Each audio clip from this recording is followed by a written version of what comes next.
नमस्कार, आप देख रहे हैं हरिभूमि टीवी और आज हम आपके सामने एक रिपोर्ट पेश करने जा रहे हैं जो जुड़ी है ईरान और इजराइल के युद्ध से। ये सिर्फ युद्ध नहीं, ये इतिहास की सबसे खतरनाक टकराहट है। इजराइल और ईरान अब आमने सामने है, मिसाइलों की बारिश हो रही है, शहर खाक हो रहे हैं और पूरी दुनिया की सांसें अटकी हैं। ये सिर्फ एक जंग नहीं, ये इंसानियत की परीक्षा है। आज की स्पेशल रिपोर्ट में हम दिखाएंगे इस युद्ध का हर एंगल, हर मामला, हर धमाका और बताएंगे कि ये जंग क्यों पूरी दुनिया के लिए खतरनाक हो सकती है। शनिवार रात इजरायली डिफेंस फोर्स ने सीधे ईरानी नागरिकों को धमकी दी, हथियार फैक्ट्रियां और आसपास के इलाके छोड़ दो। आईडीएफ के कर्नल अविचय अद्री ने एक्स पर लिखा कि इन इलाकों में रहना अब मौत को दावत देना है। ये संदेश था उस ऑपरेशन का आगाज जिसे इजराइल ने नाम दिया है ऑपरेशन राइजिंग लॉयन। तेहरान की रात लाल हो गई जब इजरायली फाइटर जेट्स ने 200 से ज्यादा एयर स्ट्राइक्स किए। टारगेट थे ऑयल डिपो, गैस रिफाइनरी, हथियार भंडार और रक्षा मंत्रालय।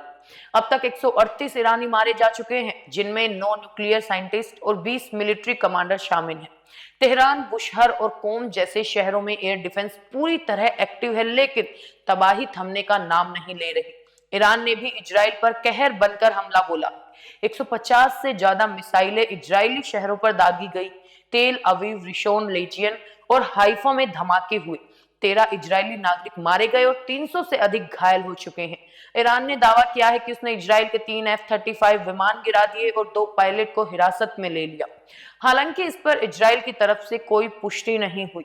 ईरान की ताकत सिर्फ हथियार नहीं, उसका आत्मबल है। बसीज आर्मी, 1 करोड़ वॉलंटियर्स की सेना जो कभी भी मिलिट्री में बदल सकती है। इस विषय पर ईरान में रह रहे मशहूर भारतीय प्रोफेसर जमीर अब्बास जाफरी ने बताया, ईरानी जनता मौत से नहीं डरती, शहादत यहाँ सबसे बड़ा सम्मान है। इजरायली जितना भी हमला कर ले, ईरान झुकेगा नहीं। उनका दावा है कि ईरान के पास 1000 प्लस बैलिस्टिक मिसाइलें हैं, जिनसे आयरन डोम भी नहीं बचा सकता। वही भारत ने भी इस पूरे युद्ध पर नजर बनाए रखी है। तेहरान में भारतीय दूतावास ने सभी भारतीयों को सतर्क रहने, गैर जरूरी यात्रा से बचने और संपर्क में रहने की एडवाइजरी जारी की। भारत और ईरान के रिश्ते ऐतिहासिक रहे हैं और युद्ध में भारत अपने नागरिकों की सुरक्षा को सर्वोच्च प्राथमिकता दे रहा है। क्या ये जंग सिर्फ न्यूक्लियर पावर की है?